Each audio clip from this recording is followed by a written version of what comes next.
कर्मण्येवाधिकारस्ते मां फलेषु कदाचन। कर्म किए जा, फल की इच्छा मत करे इंसान, जैसा कर्म करेगा वैसा फल देगा भगवान। नमस्कार, मैं हूं उर्वशी शर्मा और आप देख रहे हैं जननायक टीडी राजस्थान पर। सबसे पहले तो मैं आपको नववर्ष की बहुत बहुत बधाई देती हूं। मैं आशा करती हूं ये नववर्ष आप सभी के लिए खुशियों और सुख से भरा हुआ हो। आज हमारे साथ एक ऐसे ही जननायक है जिन्होंने कभी भी आने वाले फल की चिंता नहीं की, वो अपना कर्म करते चले गए। एक सरल व्यक्तित्व के धनी। बहुत बहुत स्वागत करते हैं हम मोतीलाल मीणा जी का। सर, सबसे पहले तो आपको जन्मदिन की बहुत बहुत बधाई। आज आपका जन्मदिन है। बहुत बहुत धन्यवाद। सर, सबसे पहले मैं आपसे पूछना चाहूंगी कि देखिए, एक सरल व्यक्तित्व के आप धनी हैं जैसा कि मैंने कहा, और वास्तविकता में राजनीति को समाज नीति से जोड़ने वाले एक इंसान हैं आप, एक जनप्रतिनिधि हैं आप। तो बात करेंगे आगे के दौर की, लेकिन उससे पहले मैं पूछना चाहूंगी कि किस तरह का था एक ऐसे जनप्रतिनिधि का बचपन। क्या बचपन में भी आप इसी तरह के व्यक्तित्व थे, सब पे लीड करने वाले, कॉन्फिडेंट? किस तरह के व्यक्तित्व था आपका बचपन में? देखिएगा, हमने शिक्षा प्राप्त किया, ग्रेजुएशन किया 1968 के अंदर। हम कक्षा 11 से हिंदुस्तान संसार के महान मनुष्यों का, विद्वानों का, दार्शनिकों किताब पढ़ते थे। तो उनके पढ़ने मात्र से ही हमारे विचार ने घर कर लिया सर कि हमें भी बिल्कुल उनके आदर्श से चलना चाहिए। जैसे गांधी जी को पढ़ा, भगत सिंह को पढ़ा, मंगल पांडे को पढ़ा, कांतिलाल सुभाष बोस को पढ़ा, साहू जी महाराज को पढ़ा।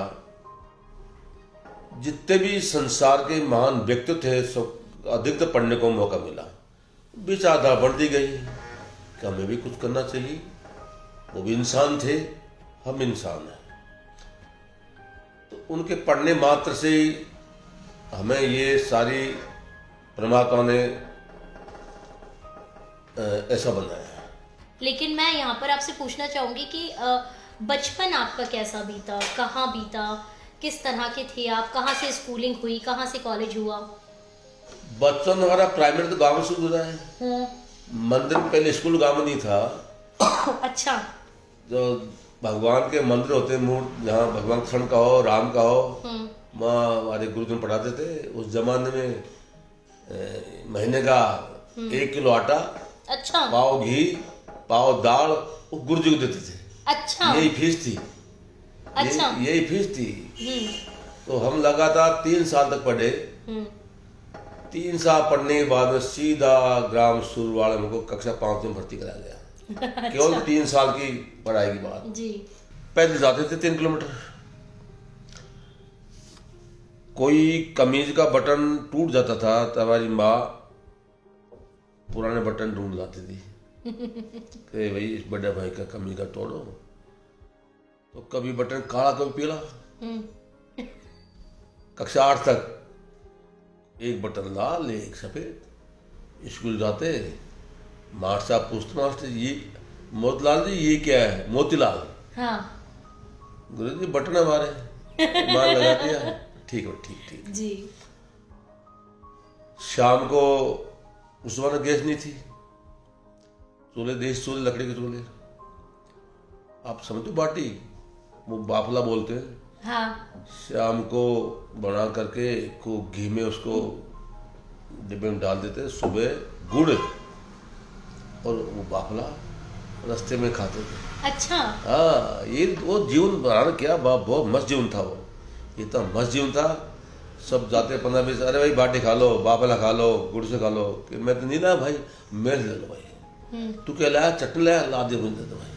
कभी चटनी, कभी गुड़ से वो बाफला बाटी खा के स्कूल जाते थे। पानी नहीं होता था, पानी नहीं, रास्ते में नहीं था। अच्छा। आगे जाके सुरवाड़ में 2-3 मकान बने के तो भाई पानी पिला दो। हाँ। बाफला खा के स्कूल जाते थे। जी। प्रार्थना करते, स्कूल बैठते। आए दिन हमारे उस जमाने के मास्टर साहब, मास्टर थे। आज गांव से तुम कैसी चीज लाए हो रे? मैं, गुरु जी काई चाहिए था वो कि तुम्हारा गुड़ होए। हाँ, गुड़ होता है, कल गुड़ लाइयो। अच्छा। गन्ना लाइयो। गुरु जी काहे करला? तो आपको 10 नंबर दे देगा। गुड़ ले आओगे, गन्ना ले आओगे तो 10 दे देगा टेस्ट में। अच्छा ये रिश्वत थी गुरुजी की। जी। पैसे नहीं थे, पैसे नहीं, उस जमाने गुरुजी पैसे नहीं मांगते थे। अच्छा उस जमाने गुरुजी अपने गांव में मूंगफली होती गुरुजी थोड़ा लिया ना, ले गए, वो फायदा हमको 10 नंबर मिलता था। ये रिश्वत थी ये। जी। और रिश्वत शुरू से लिए, रिश्वत तो शुरू से लिए, अच्छा जन्म से लिए, चाहे वो गन्ने की हो, चाहे गुड़ की हो, चाहे वो धनिया की हो। जी। वहाँ रोटी बनाने वाले एक बावरिया परिवार की महिला थी। एक कोई हरिजन समाज की महिला थी। गांव वाला है कि मोहतलाल जी तुम तो इनकी खाना खाओगे, जाति बाहर कर देंगे। मैंने भाई हमने किताबें से पढ़ी है, रामायण पढ़ा, गीता पढ़ा, वहाँ कोई जातिवाद नहीं।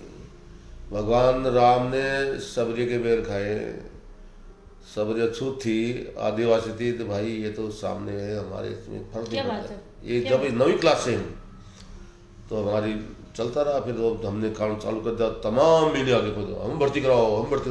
तो तुम पहले कहते थे भाई तो ये एससी की महिला है, बावरिया खाना कैसे खाए, अब क्यों खा रहे हो? कि भाई तू ही खाने लग गया मोतीलाल, तो हम खाए नहीं। यानी कि 9वीं क्लास से आपका स्वभाव ऐसा था कि नेतृत्व की क्षमता है तो वहीं से थी। हाँ बिल्कुल, हमने कहा ना, पूरा रामायण हम पढ़ते शुरू से, रामायण, महाभारत, गीता, और यहाँ तक मैं जैन धर्म, मुस्लिम धर्म सब पढ़ता हूँ। इन धर्मों में जातिवाद का स्थान नहीं है और न कपट का स्थान है। जिसने कपट किया वो फैल हुआ है, चाहे मुनि महाराज थे या कोई नेता थे या कोई पटेल थे या कोई थे, तो तब समझा कपट करना नहीं है।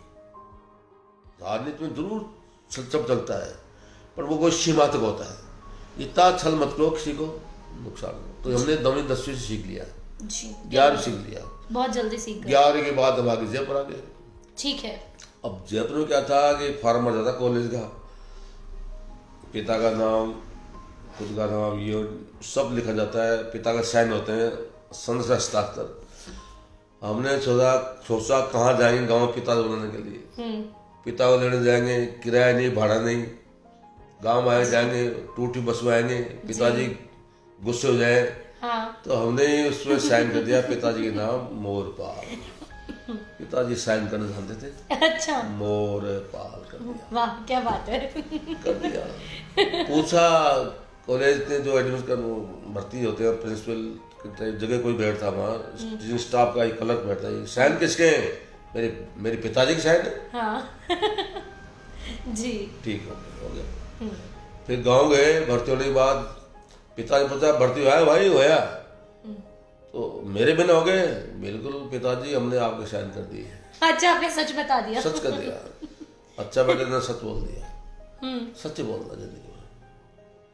क्यों? मेरे पिताजी, मैंने देखा है, बिना सूर्य के दर्शन के खाना नहीं खाते थे। एक बार दौड़ था, पहले बरसात बहुत होती थी, हम 12वीं फर्स्ट ईयर पास कर लिया था। वो बीच ऐसा था कि 10 दिन तक बरसात, बदल से सूर्य बाहर नहीं आया। हमारे पिताजी खाना नहीं खाते थे। मेरी माँ बोली, अरे भाई, मेरी माँ, थारा बाप से कहे खाना खा ले, नहीं बीमार हो जाओ, मर जाओ लो। अच्छा। मैंने कहा पिताजी, काका, हम कहते भाषा में काका, खाना खा ले, तो दूर है, तेरा काम तू कर, मेरा काम मत कर। अच्छा। 10 दिन बाद सूर्य के दर्शन हुए तो खाना खाया मेरे पिताजी। कोई गांव में साधु संत या कोई जाति का उनके आते खुश होते थे, तो हमने उस लखन सीखे, उनकी सीखी विद्या सीखी। साधु आ गया, कोई प्रणाम करो उनको, जैसे अपना खाना खिलाओ। तो पिताजी का दीवा बहुत, माँ बाप का संस्कार अब भी काम आ रहा है। बहुत बड़ी बात आपने बताई है मोतीलाल जी कि अपने माता पिता से जो बच्चे संस्कार ग्रहण करते हैं वो ही उनकी आने वाली जिंदगी की नींव होती है। एक बहुत बड़ी बात आपने साबित भी की, एक उदाहरण देके कि हाँ, आप एक गलती तो कर रहे हैं उस डर से कि शायद पिताजी डांटेंगे, लेकिन उसके बाद भी आपने इतनी हिम्मत दिखाई कि आपने अपने पिता को सच बताया, बिना ये सोचे कि शायद इसके बाद आपको डांट भी पड़ सकती है या फिर पिताजी और भी ज़्यादा गंभीरता से ले सकते हैं। खैर, तो जैसे कि आपने बताया कि आपको शुरू से पढ़ने का बहुत शौक था, चाहे वो किसी भी तरह का ग्रंथ हो। तो यहाँ तक रही आपके स्कूल की बात। फिर शुरू हुई आपकी छात्र राजनीति, जहाँ से आपकी राजनीतिक करियर की शुरुआत हुई। तो कैसा दौर था वो और किस तरह की शुरुआत थी वो? कहाँ से आपको लगा कि आपको राजनीति में आना चाहिए? कॉलेज में जब मैं प्रवेश किया बीए करने के बाद, ठीक है। आफ्टर ग्रेजुएशन, उसके पहले हमारे चौथ माता, चौथ का बरबड़ा में जगह देवी का स्थान है, बिल्कुल। वहाँ एक लाखों आदमी का मेला लगता है। हम्म। उस मेले में झगड़ा हो गया दो जातियों में। झगड़ा का कारण था महिलाओं का डांस। महिला डांस करती थी सीधे स्वभाव से। एक वर्ग के लोगों ने दूसरे को छेड़ दिया, दंगा हो गया, एक आध आदमी मारे गए।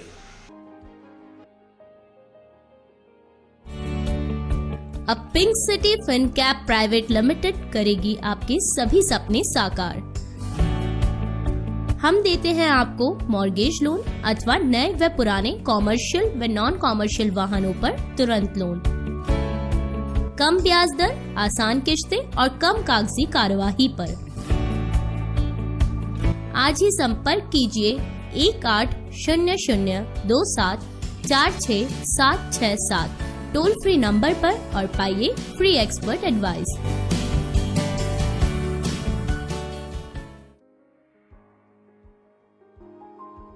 ये कब करेंगे भाई? कुछ राजनेता बने, वो जब हमारी बात लोग मानेंगे। तब कॉलेज आने के बाद हमारे दिमाग में बात हो रहेगी कौन सी, मेले वाली, कि भाई वो डांस के झगड़ा हुआ।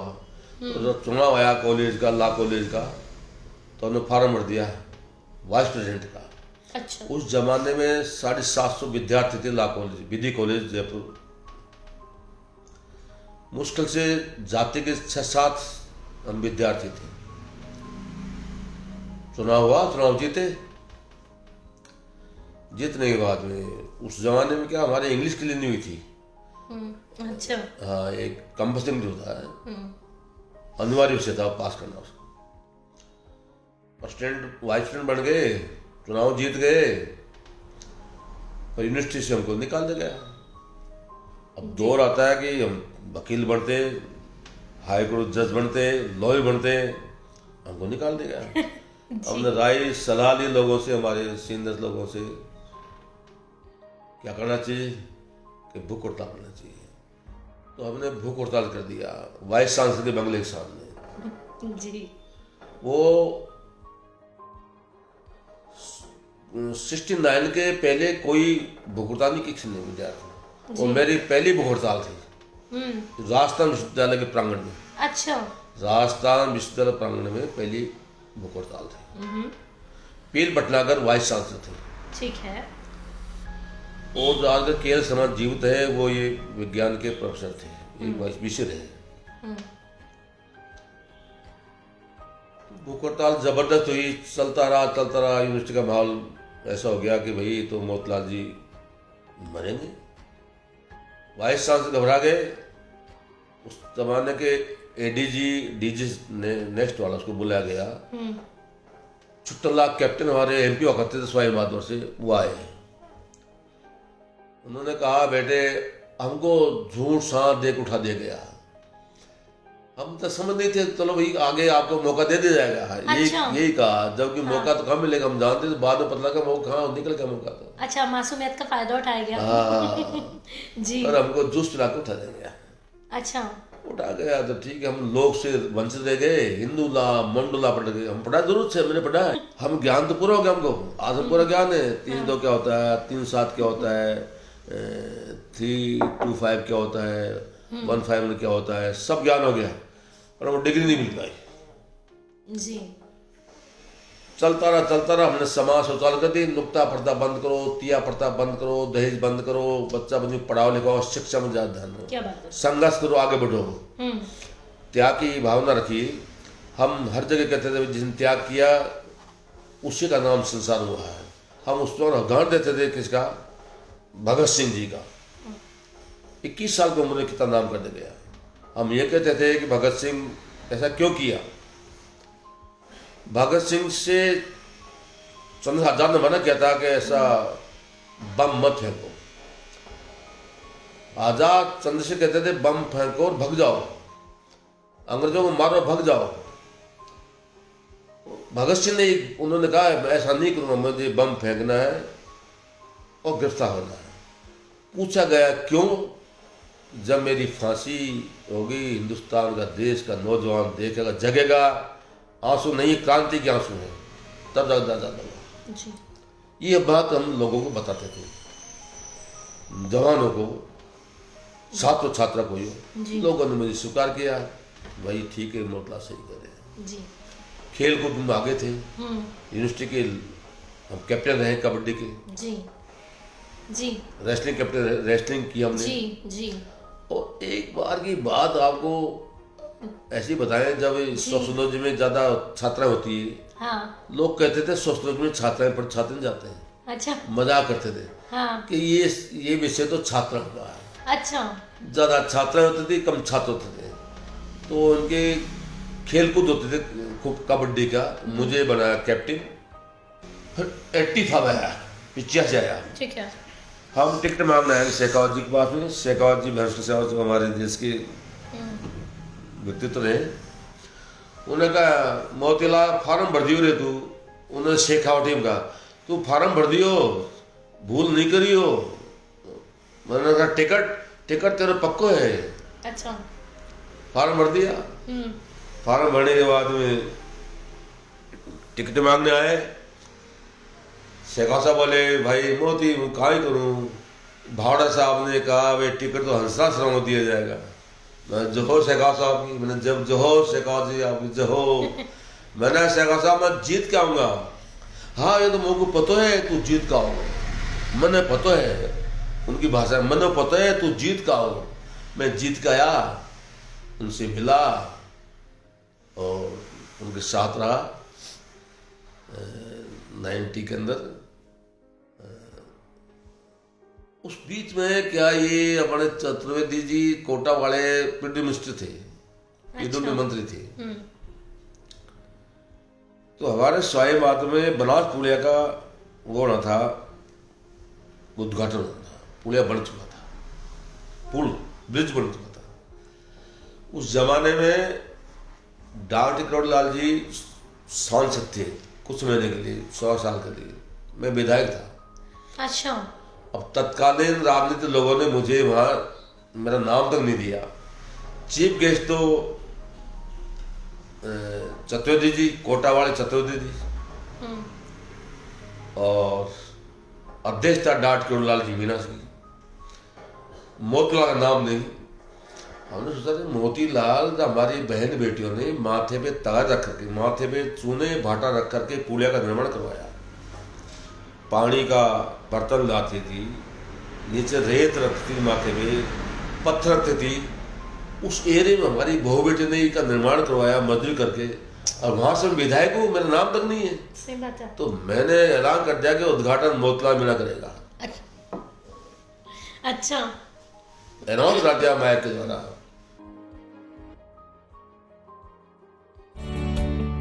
अब pink city Fincap private limited करेगी आपके सभी सपने साकार।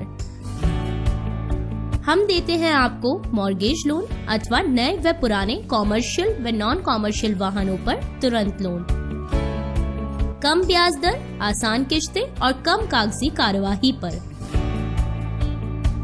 आज ही संपर्क कीजिए 1800274667 टोल फ्री नंबर पर और पाइए फ्री एक्सपर्ट एडवाइस।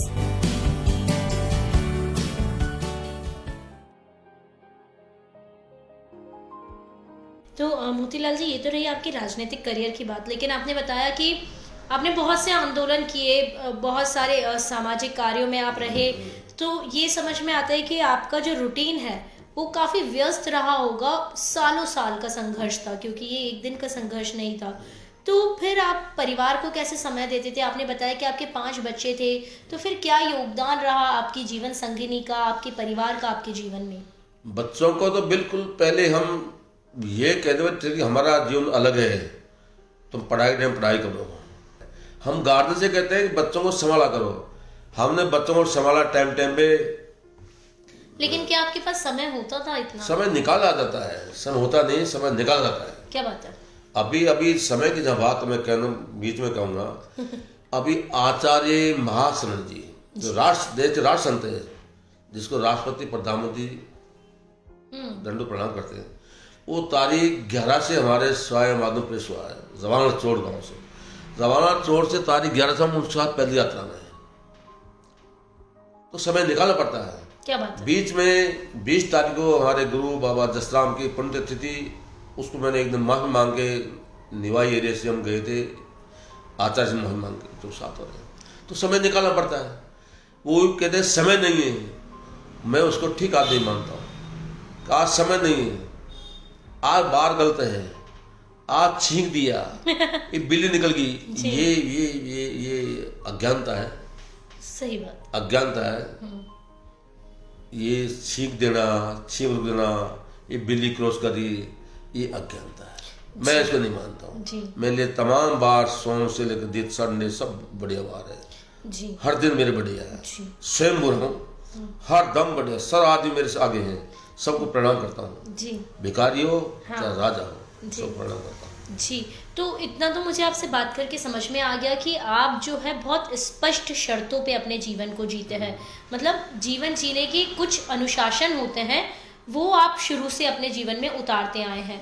हर चीज़ का एक समय निर्धारित करते आए हैं, हर चीज़ एक प्लानिंग के तहत करने वाले इंसान हैं। इतना मुझे आपकी जो हमारी बात हुई उससे मुझे आपकी शख्सियत के बारे में समझ में आ गया। लेकिन मैं आपसे पूछना चाहूँगी कि जब कभी कुछ फ्री समय मिला, थोड़ा सा कहते हैं सुकून के पल, तो उसमें मोतीलाल जी क्या करना पसंद करते हैं? जैसे आपने बताया कि आपको पढ़ने का शौक रहा, तो आपके कुछ सुकून के पलों में आप क्या करना पसंद करते हैं? क्या कुछ शौक है आपको? क्या घूमने का शौक है? क्या शौक है आपके? देखिए, ये परमात्मा ने मुझे बहुत बड़ी गिफ्ट दे रखी है, दी है या दे रखी है। हाँ। मैं सोऊं चाहे 11 बजे या 12 बजे, पिछले 25-20 साल से मुझे स्वतः ही 4 बजे पहले निद्रा खुल जाती है। अच्छा, ठीक है। अब 15-20 साल से तो 10 साल से ज्यादा टीवी का वो देखते हैं। अब उस वक्त मैं क्या करता हूँ क्या नहीं करता हूँ मैं आपसे नहीं कहूँगा। अच्छा। वो कभी रात को जब मेरे निद्रा से चेत हो गया, जग गया, 11 बजे सोया और 2 बजे जग गया, 2 बजे में मेरे इष्ट से, मेरे परमात्मा से ध्यान लगाता हूँ। क्या बात है। वो समय मिल जाता है। और ठीक 6 बजे 7 बजे पहले मैं तैयार रहता हूँ, ताकि बच्चों से कहना, परिवार समझना, मैं आगे चल जाता हूँ। तो क्या मोतीलाल जी भजन भी सुनते हैं? भजन जब हाँ। अच्छे आगे सुनिए। तो फिर हम चाहते हैं, पूरा युवा चाहता है, सारे दर्शक चाहते हैं कि आप 2 लाइनें भजन की हमें सुनाएं। ये तहे दिल से राजस्थान के युवा चाहते हैं। मैं तो एक लाइन सुनाऊंगा आपको। ठीक है। पायो जी मैंने राम रतन धन पायो, पायो जी मैंने राम रतन धन पायो। क्या बात है, बहुत अच्छा, बहुत अच्छा।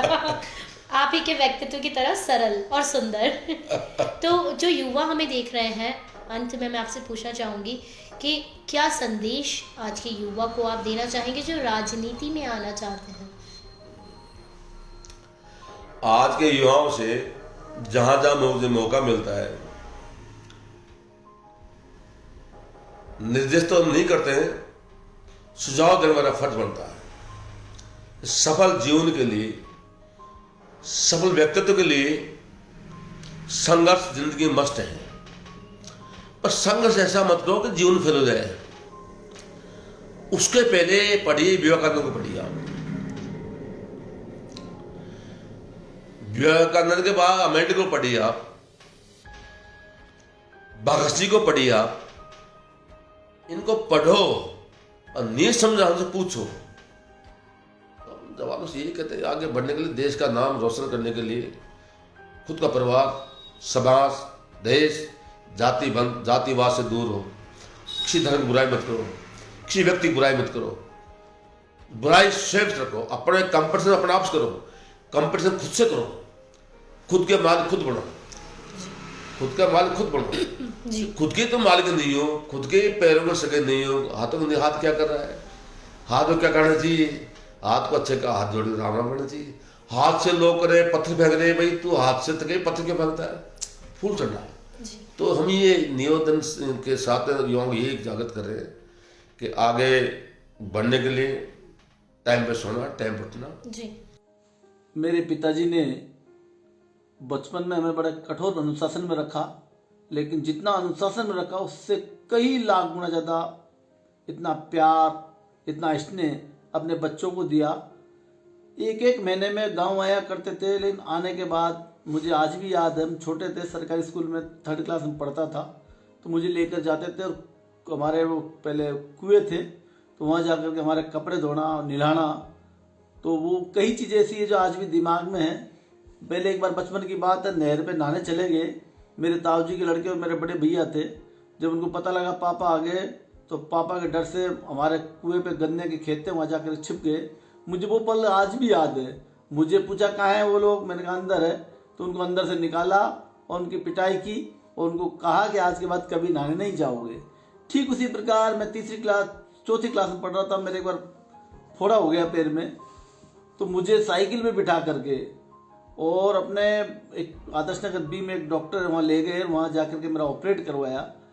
ठीक उसी प्रकार जो बातें कई बचपन की है, मैं यही कहना चाहूँगा, हर जन्म में मुझे ऐसा बाप मिले, हर जन्म में मुझे ऐसा पिता मिले जो बच्चों का प्यार और जनता का दोनों का साथ साथ ध्यान रखा करते थे।